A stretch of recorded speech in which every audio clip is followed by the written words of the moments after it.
So, welcome back, guys. Today we have Kellen Casebeer on the phone, well, actually on the podcast. And last time we tried to shoot when I was in Morocco, but my internet wasn't working. I was getting every third, fourth word of Kellen. So, we're gonna kick right back into this on who are you, what do you do, and why you do it.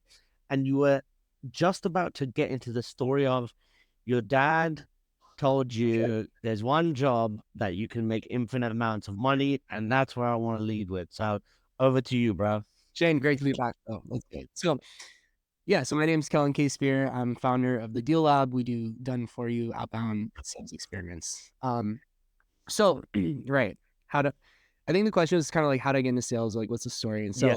so, what I tell people is, because you often hear like no one gets into sales on purpose, right? And it's kind of this common thing that like, I didn't know what happened. I just became this SDR. Different. So I knew I wanted to be in sales since I was 5 years old. There was this day, my dad was like a small business owner. We were going to his shop in Oakland. We were on Broadway. It was like summer day, nice and hot. And basically, I'm like, Dad, what's a job that makes a lot of money? Because as a kid, you just figure like you spend time to work, you work to make money. So like, where do I get the most? And he goes, there's one job in the world where you get to choose how much money you want to make. And immediately I'm just like, whatever he's about to say is like, it's done, done, done, done. That's what I'm gonna do. And he's like, sales. As a salesperson, all your job is to go sell things. The more you sell, the better you are at it, the more money you'll make. And so, and he's a business owner. And now I don't fully agree with this anymore, but he was kind of like, as a business owner, you have all these other headaches. Like there's all this stuff. He's like a sales guy. Like you just get to go out and do the damn thing. Right. And so I just, that's what I knew I was going to do. So I was going through school, you do like, what do you want to be when you grow up? Like a sales guy. People like, and so never an astronaut, never a cop, like none of that stuff. You know what I mean? Sincerely. And so I go through school, like I do well in school, but it was kind of boring. And again, like I wasn't tied to like, I knew that I didn't need to go get some like technical degree or anything. And so it's kind of like, all right, let's get going, let's get going, let's get going. And so freshman year of high school, like my parents, for some wild reason, let me test out of school and basically like drop out as like a 15-year-old. And so, Wow, nice, bro. yeah, yeah. And so I got to go start at community college part-time. So I did part-time community college while working full-time. And so Mhm. I spent 5 years in community college, which would have been my sophomore, junior, senior year of high school, plus freshman, sophomore of college. And then I had 5 years of work experience by the time I transferred to like a 4-year school at the same time as like my high school class, so to speak, right? And so during that time, I worked at Target. I became the greatest Target card salesman of all time. Uh, like, Nice. like genuinely, I then got into trade jobs actually. So I was doing like low voltage contracting. And so like I used to like literally dig ditches and run wire and I was in crawl spaces. And, like I was like a proper trade guy, right? Like building like in construction sites and stuff like that. From there, and I basically used that to end up build my own company doing that same business, right? So I was doing like automation systems, like audio, video, home theaters here in the Bay Area, like high-end residential stuff. And so that was sort of my professional journey until I went to San Francisco State to like finish my degree, right? So then I graduated and I basically left my business where I made like really good money to get into tech sales, right? And so I became an SDR. I made half as much money my first year in tech sales as the year prior running my business. And like I just showed up into this really crazy environment, right? Whereas like Mhm. person who hired me quit the day before I started. So like I walked in, I'm like, hey, I'm here to see Sarah. And they're like, Sarah doesn't work here. I'm like, oh, who's the manager? He's like, there's no manager. I'm like, okay, so like who do I report to? They're like, I don't know, but you can sit here. Here's like a Google Doc, copy paste this on LinkedIn, copy paste this on email, call these people. I mean, it was like crazy. And so it was wild for me because I really wanted to be like a great salesperson, right? I was taking a financial hit to do this. My whole life I've been like wanting to get into sales. I got into this environment and it was like a shit show. It was absolutely insane. And so then I had this sort of like corporate professional sales career that essentially was like a guy trying to like, kind of like I put myself in there like, hey, I'll be the little guy on the totem pole. Like, let me go learn. I need to go, have people develop me. And I just had a tough time ending up in like the environments where I was getting what I needed. And as soon as I decoupled myself from my companies and my learning and just went like, I'm just Yeah. going to go learn this stuff myself. Like, I'm gonna go figure it out. Yep. Immediately, it just started taking off. Right. And so, like the first impact that drove was sort of like this idea around just like sort of innovating and learning inside of sales and like approaching things differently, teaching people differently. I started a community. I coach a bunch of people. I did that a ton, and then that kind of ended up translating into doing like done for you outbound stuff for companies, which is what my business now does, right? So we have this hyper productized offering, and then spend a bunch of time coaching, basically. Well, Mate, I love it. I love it that you've gone into this, and the fact that you picked it up at such a young age without knowing that sales is like at the forefront of each of these movies, like Boiler Room, yeah. Wall Street, Oh yeah. Wolf of Wall Street, all of these movies, without people actually knowing that it is sales, they just think it's the stock market or being a Right. broker. So they don't ever get an idea to have that kind of insight from like your father being able to say, yo, like this is really what it is. Yep. I'm gonna give you an example. My dad he's like a very technical computer wizard who's been like that since what, the 80s. We moved to Saudi Arabia in the middle of the war in 1989 because my dad, the job market in the UK was quite bad. So my dad brought us out to Riyadh because they were built. You guys have it now too. You know the chip on the credit cards and on Oh the yeah. Yeah. there's Yeah. a little chip and pin. My dad brought that to Saudi Arabia. Incredible. Yeah, and after 30 years of being a technical expert in trading, he was at Goldman Sachs on Wall Street and all that stuff. But now he's also in sales. He's a client development manager, like just based on his expertise in his book of business. Now he just goes and sells $1 million solutions to ultra high net worths at these private equity firms or private banks. So, like your dad giving you that is probably, I wish more people actually got that kind of insight because you do get told, go to school for 7 years and be a lawyer, go to school for 10 years and be a doctor. I was so bad on my SATs Yeah. that because I wanted to be the class clown, bro. Yeah. I At the age of 18, I got an 850 on my SATs. Bearing in mind you get 200 for your name. Yeah. I didn't make it into any good school, so I was sent out to Frostburg, Maryland. I don't know if anybody knows what that is. It was the worst time of my life. So I stayed there for 4 months, dropped out, went to community college, stayed there for, I think it was 7 months, which was in Florida, dropped out of that, then came back home and then stayed in. And all of that, all those dropouts, I still made my way into capital markets and sales. Yep. And then obviously into corporate sales and then building my own business. My spark came in 2018 when my sales director said, "You've won a trip to Cannes, which is Cannes, France. Yep. We're going to put you on the CEO's yacht with 14 other people. You guys have all won this." And that was when I was like, all right, I got this shit. This is what I want to do. When did you discover like the actual spark that helped you realize you're a good seller? Yeah. Target Corporation. Thank God. Okay. Dude. So Okay. Tell me yeah. more. Yeah. Okay. So it's actually funny because I would say like there's pieces. This is like me realizing it was sales, right? Because there's personality things that came like even earlier that I can now look back on, right? But the big Mm-hmm. thing for sales was I've always like been like infatuated by like driving, right? Like cars is like Yep. cool. And so I saved my allowance since I was 10 years old so that I could buy a car when I was 16. And so I actually like Wow. Okay. so I owned a car when I was like 15 and I didn't have my license yet, right? Now the car I bought was a 1972 Cadillac DeVille. It got 6 Wee. miles to the gallon. Six miles to the gallon. Now, I don't know how much minimum wage is today for a 16-year-old, but like back then it was $8.50, right? And so I spent my money on this car. I wanted to be able to drive this car. I got my license on my 16th birthday. In order to drive it, I needed a job.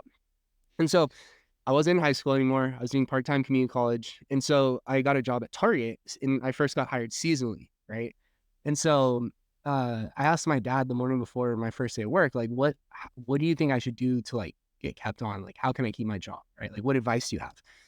And he looks at me and goes, like, all you need to do is go up to your boss first day and just ask them, what do you want me to do to prove that I should be kept on, right? And so I go up to him and I'm like, hey, Mike, my name's Kellen. It's my first day. This is my first job.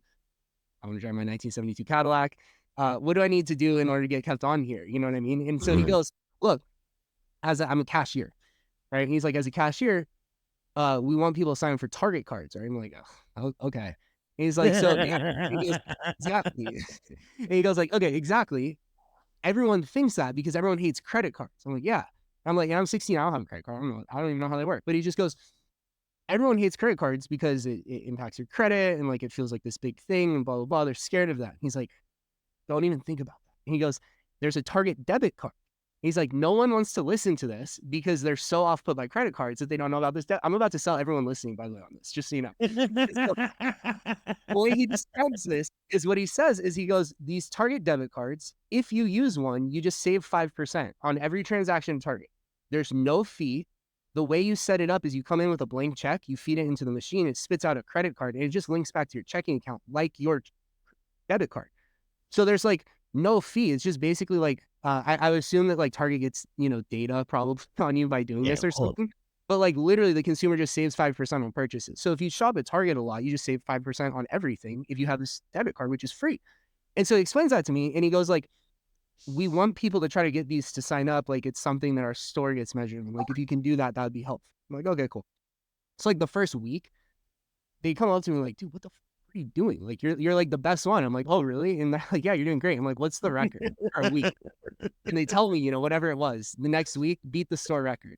That month, beat the store record for a month. So I go, can you guys find out what the most anyone ever in Target history has gotten in a month? They gave me that number and I blew it out of the water the next month. And so like, yeah, we're fucking keeping this guy because you're the greatest Target card salesman of all time. And so it's a genuine thing. And so I just, what happened was they explained to me, like, if people knew this, they would do this behavior. I understood that, like we all do now, but based on what I Mhm, just described, and it's just mhm. sales. It's like if you understand what people care about, if you understand the way that like the mechanics of your product work, you can kind of pair these things. And I just did that and crushed. And so it was like immediately apparent, like you know what you're doing, and there's this whole psychological thing going on for me at the same time as well, which was like I dropped out of school. And so sort of like I was like a high achiever in school and I was like a dropout. And so a lot of Mhm. people are like, oh my God, this guy's blowing it. Right. And I was really Yeah, young, yeah, like going to yeah. college. Right. So I was really young to be Yeah. going to college, community college, but I was like nervous about it. I was young entering the workforce. I was a little bit nervous about it. Right. So I sort of had this thing where it's like, it's a little bit baby getting pushed out of the nest, or it's like, hey, Yep. like here you are. You know what I mean? Like you believe in yourself. You think you don't need these things, and you think you enter the world this way, it's gonna work out. Here you go. Here it is. Right. And I went out and did it and I crushed it. And immediately it was like, I can do this. Like I get it. And I saw, anyone who's achieved something kind of knows like you understand like this isn't magic. Like I'm not doing something crazy. I'm being thoughtful. I'm trying really hard. You know what I mean? Like I care. And you kind of Mhm. see like how work ethic can kind of like transpose against this, where you're like, oh yeah, like I get how I can sort of win above what most people do based on like some of these things that I was willing to do. You know what I mean? Look, dude, I completely get it, and I think what you figured out very well, and based on it being from a young age, is the power and the secret to all sales is literally just being you and me and you having this type of conversation here. People try so hard, and I did it too. I'm guilty of it. I'm not a victim of it. I'm guilty of it too. When it was 2014. I just got out of 3 years of state prison, and I'm speaking to inmates all day. And then I've gone to a security job where I'm not speaking to anybody, but like I first discovered Instagram for the first time. And then I'm in a job where I'm trying to sell financial training courses to bankers. Yep.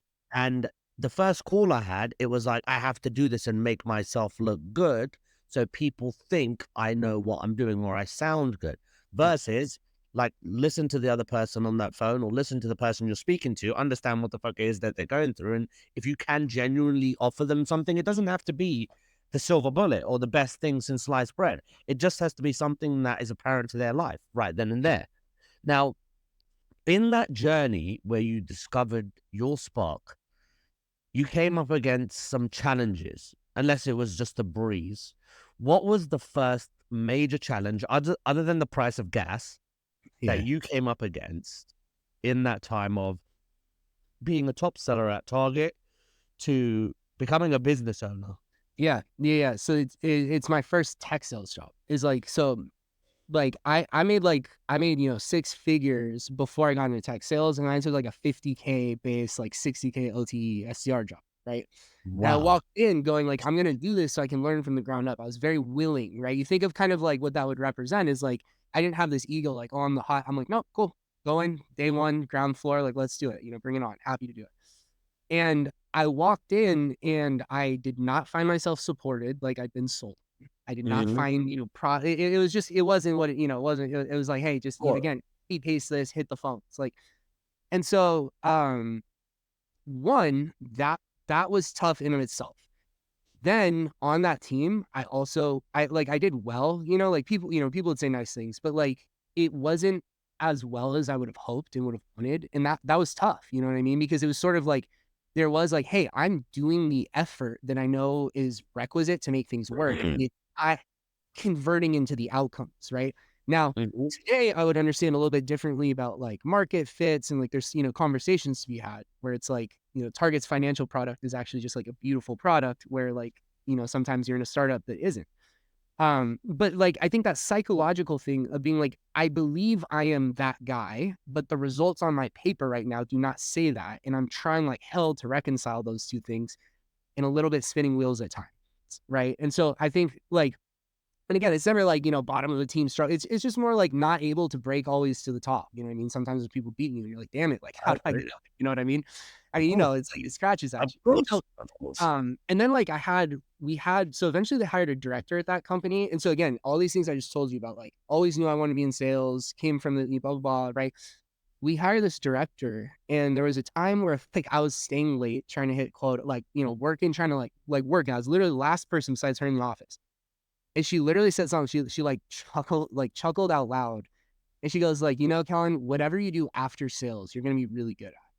And like it was this super backhanded, like weird compliment that she was basically Yep. like insinuating like you're a Mm-hmm. sharp dude, but like you're not in the right fit. And to me, it's like I was in my first job, like my first professional, like what I mean? It's like how like this is Yeah. the steward of new talent. And I knew I represented what people should be looking for, right? It's like I've been Mm-hmm. there, I want it, I'm willing to learn, I'm willing to start at the bottom. And yet the person who's supposed to be like my steward up is sitting here basically giving me like backhanded BS compliment, like whatever. And I just remember that day, I was just like, I'm never going to do anything for you again. I'm out and you'll fucking see, basically. You know what I mean? Is like, I was just like, there's no way in hell you're right about this. Like, just there's not a chance. Yeah. And so, and then truthfully, like I went to the net, like I would just say my whole W-2 corporate sales career was sort of like represented, like knowing I knew some stuff, getting some like pretty good results, but not quite breaking through to like exactly where I believed I could be. And I think what I just understand is like I am more of a business owner than a sales. Like I'm not meant to be like that. I'm a great seller. I'm not a great sales employee. I'm a business owner. You know what I mean? And it's a very different thing. And and again, I didn't exactly have people. Yeah, I don't know. So I think just to go back to your question of like the journey has been knowing that there is something here to this like talent I have, the skill set, this thing I'm interested in, seeing myself be able to successfully do it, but kind of knowing that there's a little bit of this like mismatch. And then Mm-hmm. finally my own business, it's like the first time where it's like my ability to sell my ability to lead gen my business and sell my business and articulate, it's like it's very tight where it's like, like this is now sort of breaking through some of this like I love it. you know what I'm I saying? And absolutely so love it. Of course. Of yeah, course. yeah. I love it. And so, and like I coach people, right? Like a lot, like I have this rep community and like, and so I always tell people like, it's a very emotional, spiritual journey, and I think what happens is like the hard part isn't the work. It's that sometimes you're doing all the right work and you're not getting the right outcomes. And what happens is you need to look at it and be like, it's not me. I'm not the broken thing. And your company will tell you you're broken. Your manager will tell you you're broken. Your peers will tell you you're broken. Your paycheck will tell you you're broken. When you lose your job, your family's going to look at you like you're broke. Everyone's going to doubt it. You know what I mean? It's like I felt every Mm-hmm. single one of those things, right? Like I lost a job 2 months before coming a dad, like, and all of these things, crazy things, you know what I mean? And it's like, but I knew like, no, I know these things fit together somehow. I just got to keep doing this.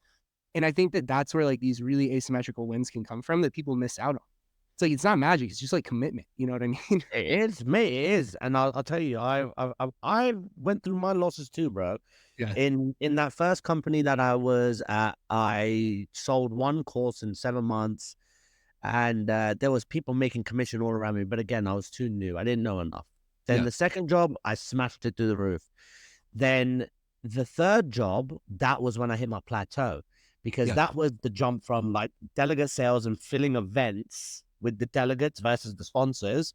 and then it came into selling the sponsors. But they hadn't, bro. They had me selling in 2017 a fucking semiconductor one-to-one meetings dating thing environment in a fucking event that was in Shanghai, China. Yeah. So you're Yeah. inviting people from America to and UK to go fly like 20 fucking hours across the Yeah. planet to go to this place and not only sponsor this event, but for bogus prices. Yeah. In the 6th month of staying after work, speaking on the phone, working my bollocks off, I sold my first deal. I closed Yeah. my first deal for 10K. And a month later, my boss said, "Hey, I like you. You're a funny guy, but I'm gonna have to fire you if you don't start making me money." I was like, I just closed the deal. He goes, "Well, look, it's one deal in 7 months. It's not good enough." And then I went to another company, another division within the company, and that's where I was able to soar. Now, that was my biggest challenge.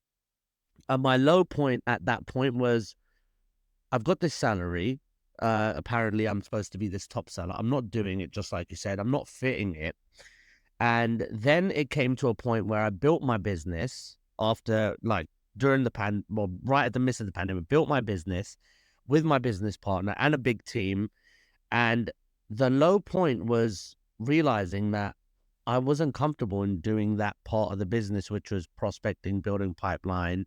Um, it was growing the business and Mm. building the little cogs in your business that make things move, systems, processes. Like, in SD Lab, you are, or the deal lab, like you're doing, the process from, okay, you want to go and build pipeline and achieve X or this many meetings. What does the profile look like? Like, Yep. you automatically know just to go back here, right? Then, Yep. all right, from the profile, what's the interviews like? What are the customers saying? Well, how are you segmenting your accounts? How are you segmenting the market? What's the dream list based on these kind of things? Where are people sitting? And then you can go into that next phase. And that's where I truly found, like yourself, that's where I truly found my wins. My greatness was, fuck doing all this petty shit at the beginning. Like, there's nothing bad about it. More respect to anybody who can do it. Some people are suited for that. Yeah. And that's where I figured out I am a business owner too. I'm a business builder. I love building businesses from the ground up. So what do you think was let's say that woman saying one thing, who was your manager, that I would say that's a challenge because you wasn't able to break through, but you found your way. Would you say that there's like a crossover in that also being like your major low, like the low point in your career, where from that low point you were able to say, all right, I'm going to capitalize on this and go forward? Would you say that point crosses over? A bit, a bit. There's been like, it's like, right. And so Yep, yep, yep, yep. the first one, the next one was actually like the one that sort of really propelled me into like doing my own business was just that I was in an early stage startup that I loved. It was a great job. It was a great job. I just wasn't making enough money because we were too early stage that there wasn't going to be a way to like drive revenue. We're like, I joined pre-product, you know what I mean? And so it sort of was like, I wasn't going to be able to have, yeah. Was that So the one with Joyce? huh? Was that the one with Joyce? No, not with Joyce. My partner worked with Joyce actually. Yeah. I do know that guy though. Yeah. They're Yeah. great. They're cool. No, this other one, like genuinely, like the founder and I are like good buds. Like we're friends. Like he's a great guy. It was like it was a great experience. Honestly, he sucked at me. It was literally like I needed to be able to go make more money, and the product day one we started as like a kind of higher ticket, like, and so it's gonna be like outbound, my skill set, outbound sales into like certain types of teams, higher ticket deals. So then there's gonna be revenue in order for me to be able to make certain numbers. Over time, the product market fit basically drove, chasing product market fit drove us towards a much lower ticket, like lower touch product where like the revenue driven from it was a totally different unit economics. And instead of like an outbound sales sniper, they needed growth hack marketer type person. And so I basically like myself because I was kind of no longer really the right person. So I left that and like I went to another company that was like a Series B company that was like bringing me on into like a director role to be doing something cool. And like they'd come after me like pretty like not aggressively, but like they had sincere intentions about bringing me into this thing, right? So I was like, cool. And so I leave this thing I liked. That did make sense to be leaving to go there. And on my 12th day, they fired me with like no severance or like any, like basically nothing. The story I'm given is like, I guess the sales team had like missed their revenue target, and like the Friday prior they'd had like a board meeting, and I was the newest sales hire, and they just like fired. I don't know, I don't exactly know. But the Wow. thing is, I lost my job and my pay, and I had a kid. I was about to become a dad in 2 months. You know what I mean? And so it was like so that was my low point. It was just basically, it made me very distrustful of like Mm. the industry, basically. You know what I mean? I became Yep, like yep, yep. that Kanye moment of like, fuck the industry. Uh, I really got, and it like broke my heart in a way, because it was sort of like, I'm someone who I've been so willing to kind of like give first to get and like serve, that it's like, how am I, because it's like that, put me in a very tight financial situation, right? Right before having a kid. It was like very, very, very emotionally stressful for my poor wife, very unexpected. You know what I mean? So it's like totally shocking, very, and like, in my opinion, cruel how they went about doing it.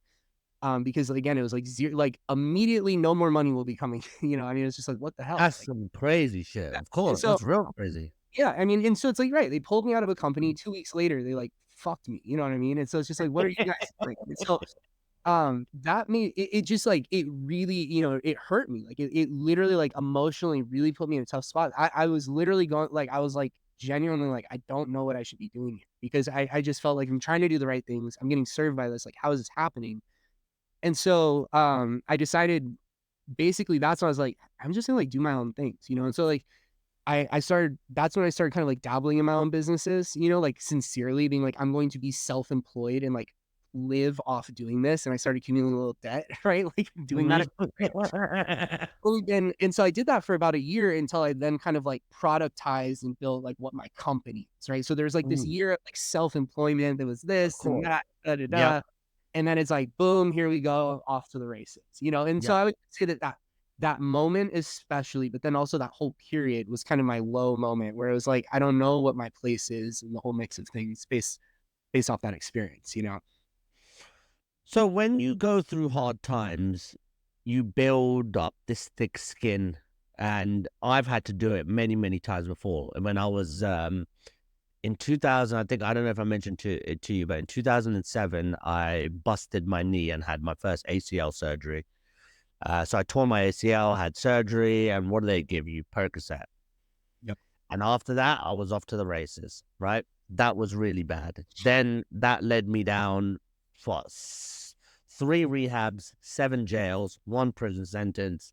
And then coming out of there, when I was removed from the US and had to come back to the UK, I had to build up, before I even touched down. I had to build up this thick skin, knowing you're coming out as an ex-convict, an ex-felon. People are going to look at you in a very different way. No matter how good you think you are, Yeah. how much you've changed, you are pretty much like scum of the earth right now. Yeah. That's how I positioned it. Yeah. And by doing that, it gave me such a different mindset that I became resilient as fuck. Yeah. Every year something bad happened or something negative, I was able to get through and carry on going. Get through, carry on going.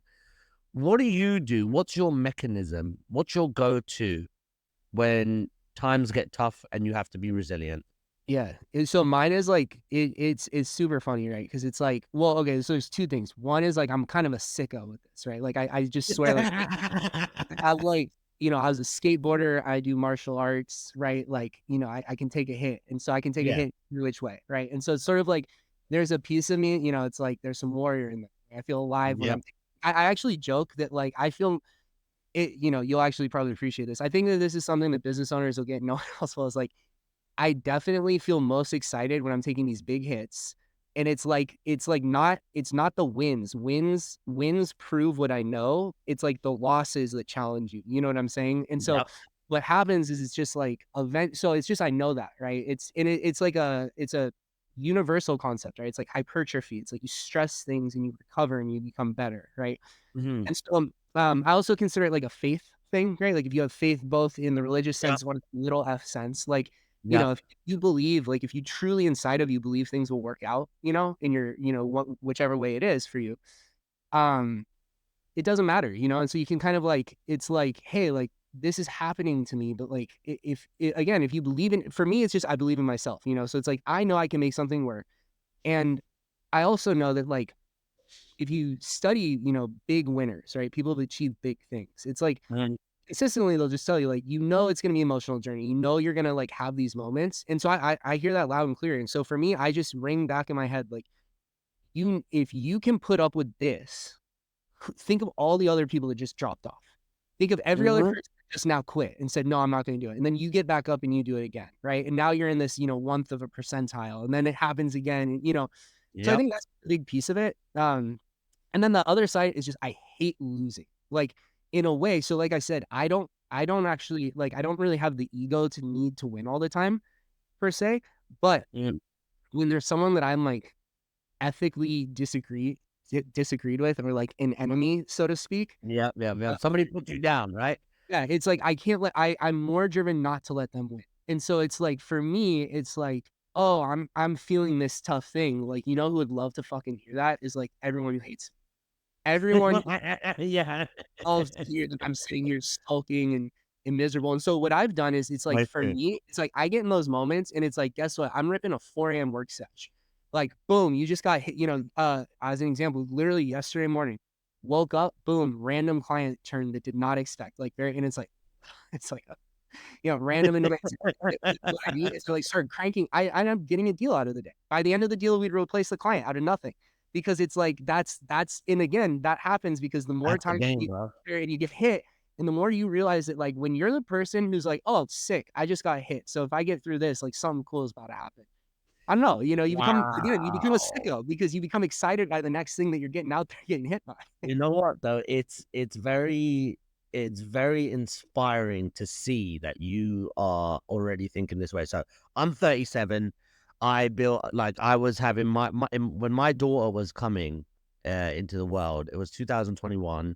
We had just started our first business. We were making no money, and I said to myself, I'm gonna make sure that my daughter comes into this world and she knows that, like, well, she wouldn't know, but daddy is the fucking man. Yeah. And I generated over 300,000 pounds in cash in like 6 weeks Yeah. because of the mindset you're talking about.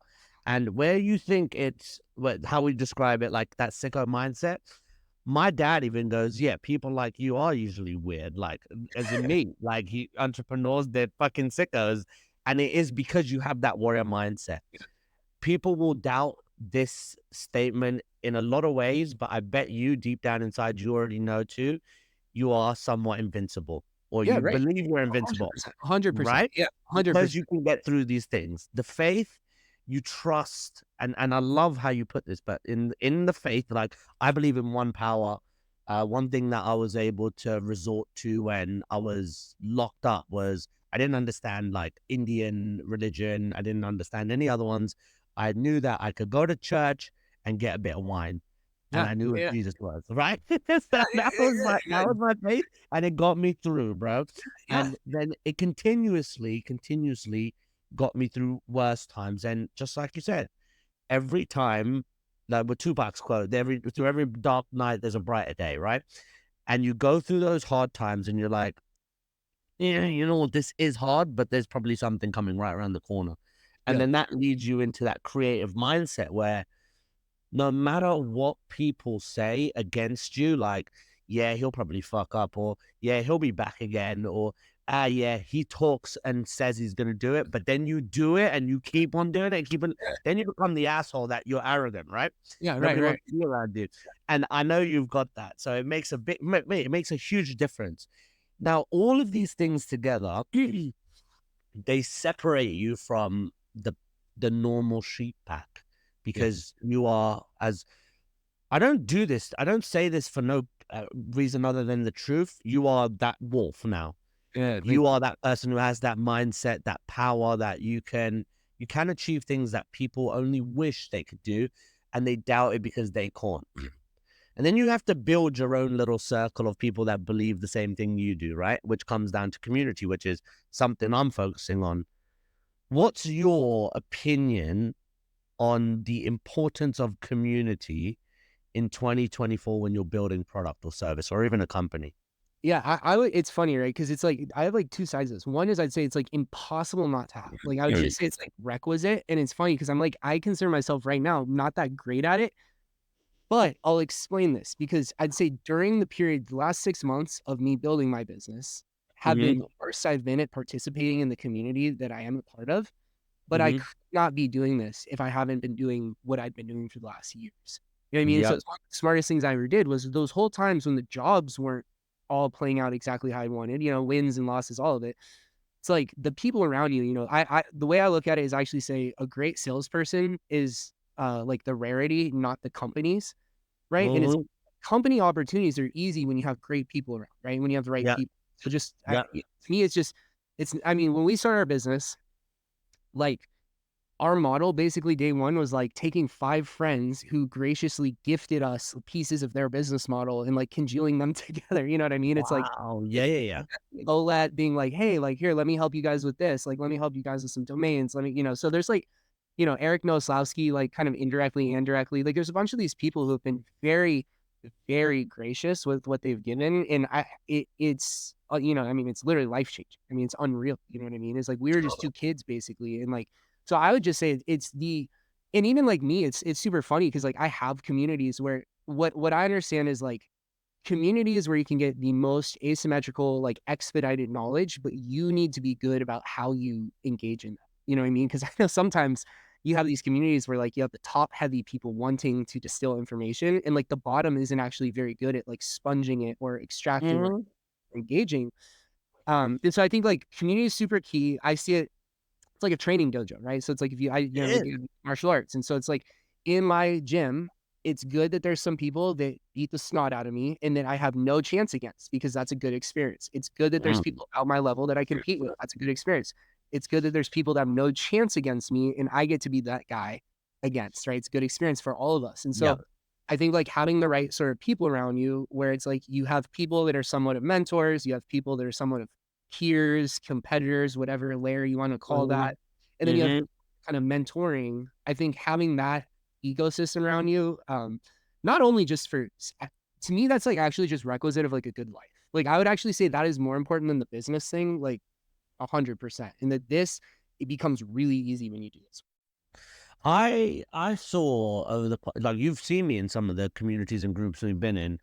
I left them, right? And the reason I left them was not because I didn't like anybody in them or nothing like that, but I felt like when the community starts, there's so much strength, there's such a good buzz, and then it just becomes a cesspool of bullshit information, right? And then after that, you're just like, the second you have to say, do I believe what this person's saying, or is this valid?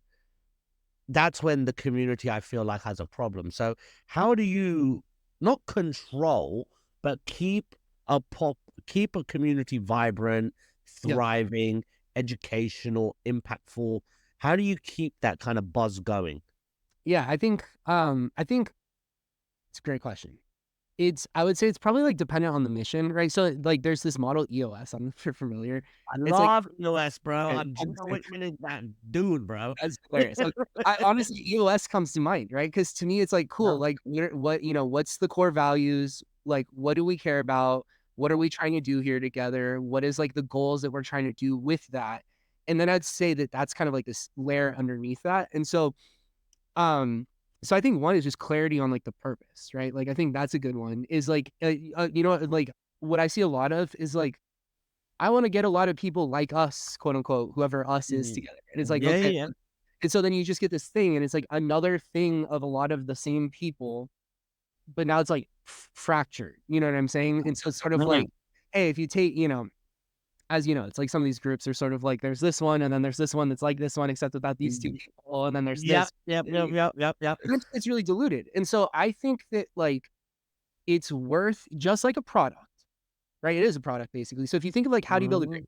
it's like you have a narrow audience and you solve it really well, right? So it's like, is your community narrow audience solving that audience well, or are you being like all salespeople Let's should have be here? everybody. Yep. Yeah, the thing that right. And so I think you have a purpose, and then based on that purpose, I would start to think about timing intervals, right? I wouldn't leave it just to random. So it's like cool, like at what interval do you either meet or do this live thing, or, some sort of replenishing um thing, you know what I mean? Other than just Mhm. like and it can't just be like, the admin sending like a BS. I think you need like a Yeah, bro. spirit core of like 10 people actively engaging at least to Hmm. like really. I would say that's spot on. There's too much. There's too much of these communities that are trying to do too much, and like the one I saw one, and he goes, "Oh, aren't you tired of this stuff over here?" And I said, "Let me see what this guy carries on with. Come join my community." And it was just absolutely nothing, just people talking shit. And I'm just like, what is going on here? And I feel companies or communities should really learn from the ones who are doing well and kind of absorb themselves into them until they have enough of a presence where they can kind of go out on their own and they believe it. But I think it's the future of marketing. I'm seeing it a lot. Community-based marketing is the future of marketing. I truly believe that. So I'm really interested in what you've built at the Deal Lab. It's the Deal Lab, right? And a lot of companies that we're working with today are in the agency space. And I'll tell you what we're doing. So I'm the partnerships director at a company called Mega.ai. And what we're building is not these bullshit chatbots that sit on your website. We're building a fully functional custom AI agent that sits in your business. But the AI agents are built off of hundreds of reps within the businesses that we serve. So imagine this is IBM. IBM has all of these agents in here. So we take this data from all these calls and we pour it into our machine, and that Yeah. starts developing an AI agent that will speak like Kellen, walk Yeah. like Kellen, whatever the case may be. And then we put that back into the business. And Yeah. then we say, okay, cool, but you have to have big lead flow and everything. Now, imagine you have 20 agents that instead of, you know how much an agent costs on the workforce, between £4,000 and £5,000 dollars after tax, right? Yeah. Every Yeah. month. Yeah. Imagine that same agent for 50 cents on the dollar Yeah. an hour, right? Let's say in a month you're spending on 20 agents, you'll spend the better half of like 5 grand. Yeah. And these things work 24/7. Yeah. These things don't stop. They have instant ramp up time. They give the pitch and the message exactly how you want to, and then they pass it on to your SDRs to Yeah. do more, and then the AEs, whatever the case may be. What do you think is the main? I think pipeline is the major component. Having a good engine that can feed clean data into a machine that processes it and communicates and connects with your ICP and pops out a reply, right? That's my main component, because without your pipeline, you're dead. Yeah. What's your main component of your outbound agency today? Yeah. So I would say the main thing for us is, so I'll give the background of what I was doing, like in consulting and how that pipes into this, right? Because it's sort of like the Yeah. story. So previous to building my agency, while I was doing sort of like my solopreneur things, I also spent some time working part time with a consulting company, right? And Ooh, I kind of ended up becoming more like full time. But it was basically what I was doing was client fulfillment. And so in that model, I was serving people who were paying 20 grand a month for consulting, plus hiring a rep, plus building a tech stack to do outbound sales, right? And it was a 6-month project. wow. So it was like 120 grand, 6-month project. And so, and it'd be like going 0 to 1 for these companies, right? And so in this environment, what would happen, to your point, it's going to be very aligned, is the projects where a rep comes in and like the sort of messaging and the data that they have things dialed in enough that they can self-produced pipeline, we'll be able to coach them to close and ramp, and everything goes great every single time, right? Every single Mhm, time. A good pipeline, it goes great. In the instances where you bring this rep in and like they do the same types of things, but it's like not manifesting as the outcomes you want, which mhm. most companies experience, like, yeah, we think we're doing the right stuff and we're not getting what we want. Like, what the hell? In those instances, it was a nightmare because I, as a consultant, had a million ideas. I had 3 45-minute sessions per week with this company. One of those is with the founder. So this rep gets an hour and a half of my time a week. And, and they're like relatively junior reps, and we didn't own their email infrastructure. All the clients had different data processes. And so it's kind of like, it was very difficult to actually apply our expertise into their outcomes. It was slow, Yeah, and it was yeah. very slow, and they're paying 20 grand a month plus a person's salary. So a lot of these companies are paying like 30 grand a month. You know what I'm saying? So it's like, And so that really would stress the situation. So I would be sitting here and have like a founder who's like really stressed out. I would see a clear path to success and I'd be kind of like, hey, this is what it looks like, but it constrained by time in a way that's very uncomfortable as well. And so what I realized is if I owned my own tech stack and built my own hyper productized like production line of running outbound campaigns, and I did all of the work and wrote the campaigns, and it's like my brain, and I just plugged Mm-hmm. other people into this. What I could do is establish what inputs drive repeatable outputs for less money, faster, more volume, faster rate of learning, all of the above, right? Of And so course. that is sort of like the story of what our business is. Now, I would say the big differentiator is like we have a market mapping model basically. So it's twofold. One, the way that we map the market, and then two, we have an experimentation model based on that market segmentation model. Mm-hmm. So basically, we map the market very, very granular. And a lot of people do similar things. It's not some crazy magic, but it's like, we look at what are all the markets, what are all the segments and all the markets, all the personas and all the segments of all the markets, every pain point of every persona, of every segment, every market. And then we map what product case studies, testimonials, and features map to those pain points, persona, segment, markets. So it's just a lot of granular manual work. We map all of this out. And if you think of kind of like a tree that flows down, Mm-hmm. Yeah, yeah, yeah. it's a bunch of experiments to run. And then each month we just grab a few of those and it'll be like, all right, this campaign is going to be 300 of this person in this segment of this market. We're going to talk about this pain and we're going to use this testimonial. And then we run that. And it's just basically like a scientific method of like running these, we're great writers, like we're great with the Mhm. data, blah, blah, blah. But the big differentiator is just like this experimentation model to very quickly run experiments, outbound campaigns, pick the winners, kill off the losers, run it again, and just do that until we have something that kind of just runs. That's basically what we do. So I really like that. And I think companies or individuals are going to be afraid without knowing what you know and how much knowledge and wealth of knowledge you have in this space.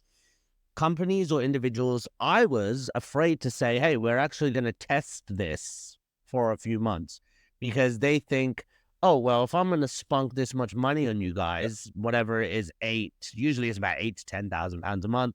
I'm going to spend 30,000 pounds or dollars with you before I even get a result. How would you encourage people listening to approach that conversation in a manner where experimentation is actually, without them knowing what the fuck they're doing, experimentation is the only answer. Yeah. Otherwise, they're going to come up with some, well, we want 37 meetings a month. Yeah. Okay, well, how many do you have now? We have none, but we want 37. Do you know what I mean? And they've never done any things. So what what do you say to those? What do you say to those newbies, the newer people coming up that want to build an agency but are afraid to say experimentation is the key? Yeah, so it's a great question. A few things. One is I'm a big fan of congruency. So it's sort of like I would say it's like who you are, who you want to serve, what problem you think they have, like in the actual way you say that, what you believe conceptually you do, what your statement of work, aka the actual mechanics of what your offer is, and then the price point and the offer itself need to match, right? And so what I tell people, meaning like okay, we run an experimentation model. We're flat fixed fee per month. We have no performance. We like, what I'm saying? It's like it all goes together where, Mm-hmm. and there's other ways to do it. I have friends that do all the opposite and it's great too. Right. And so what I urge people to do is just think about sort of like, who do you want to be in the space that you're operating? Right. For us, I want really high quality, like absolute bespoke. I tell people we're building Ferraris. We're not Yeah. Ford assembly line here. I'm hand assembling Ferraris. Mhm. So in terms of like the experimentation model, there's a few things. One is people who have this idea of this goal, they're approaching it from kind of like a goal backwards. And I say like, let's approach it from reality forwards. Is like right now you have nothing. So if you did something over nothing, that is literally a higher chance of success, even if you get nothing. Of course. Something of nothing's better. Then if I get one meeting, I prove that like this combination can work. Then once I get a Yep. couple, we see that there's repeatability. Then we can start talking about like optimization and scale. And so what I tell them is like, there is a problem to be solved of like, eventually you need this. We can talk about that being like a concept. The thing I tell them, I can't guarantee that. There is no guarantee. There's no promise. There's no performance. Because we're doing a service. And what I tell them is the service is doing this really granularly. So that if we run something and it works, we can do it again. If we run something and it doesn't work, we never do it again.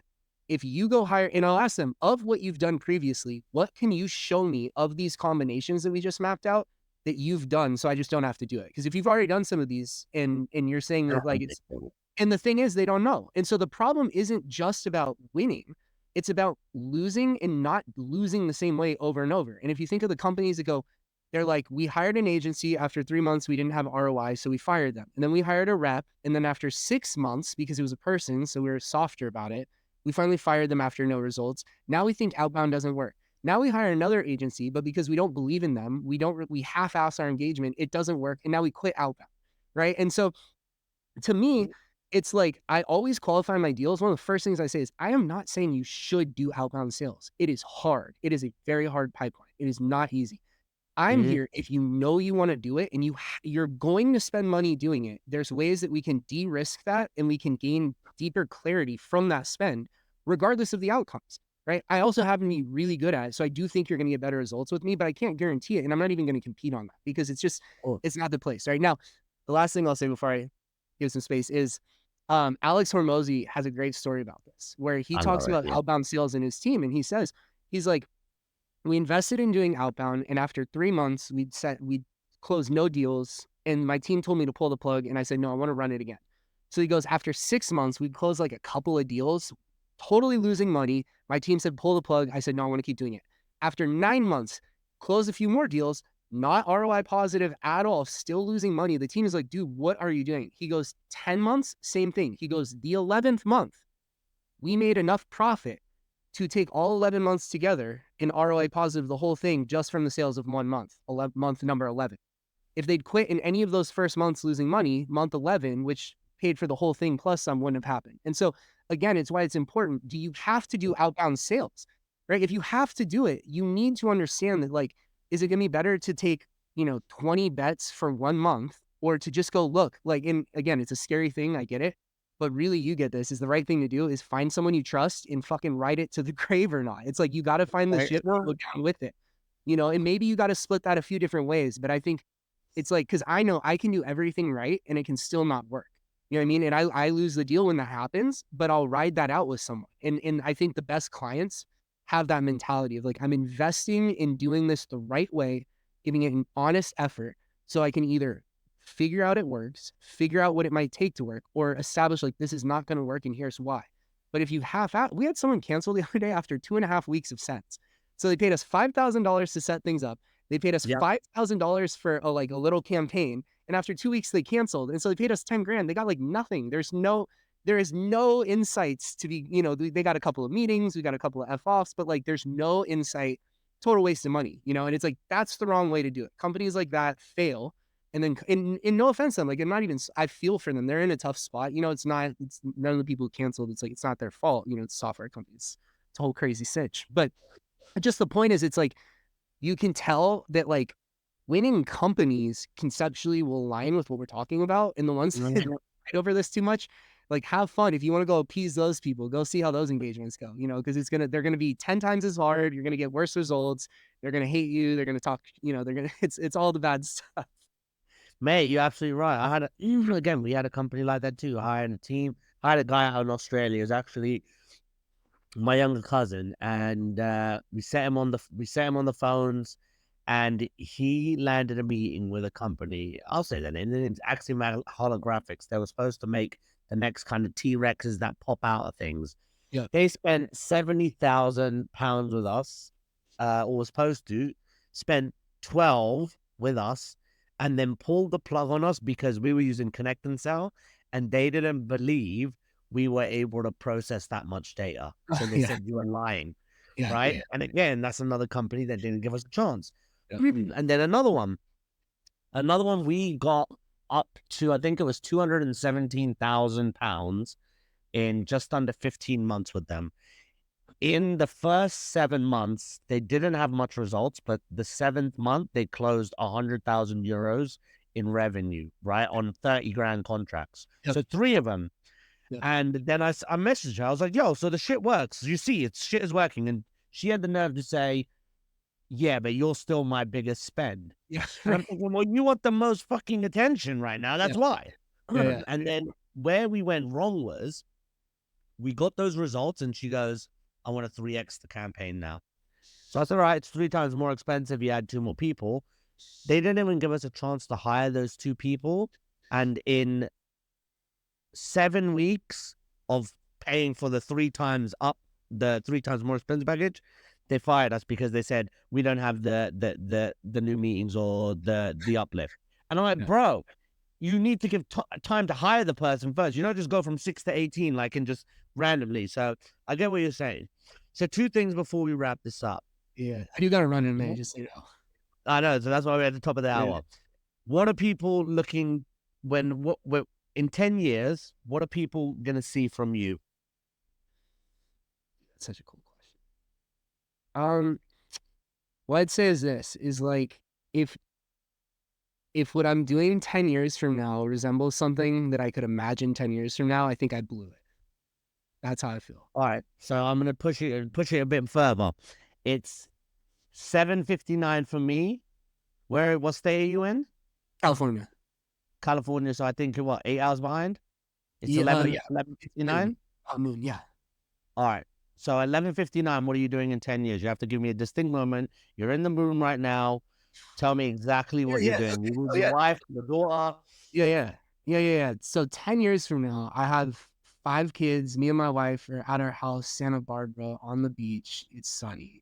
And we're sitting there. I could be on a call just like this, but if I am, I'm in the sand. And I might have like a Hawaiian shirt half open. And as long as I'm there. I love it. Where can people find you, bro? And then we'll wrap this up.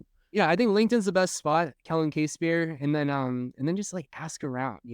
Sometimes I get like a random call from someone that I've never met, and they're like, "Yo, like I talked to Shane, and he gave me your number." And so I'd say you want to impress me, go get creative with this. But if you just want to connect, LinkedIn's a great place. Do you want me to put your phone number in the summary? Hey, you're welcome. Bro, I really appreciate your time. Thank you so much. I'll push and stay on for 1 second just so I upload. But until next time, guys, this is Kellen Casebeer on the podcast today. Hit him up, like, share, and subscribe this if you enjoyed the episode. And I'll see you next time.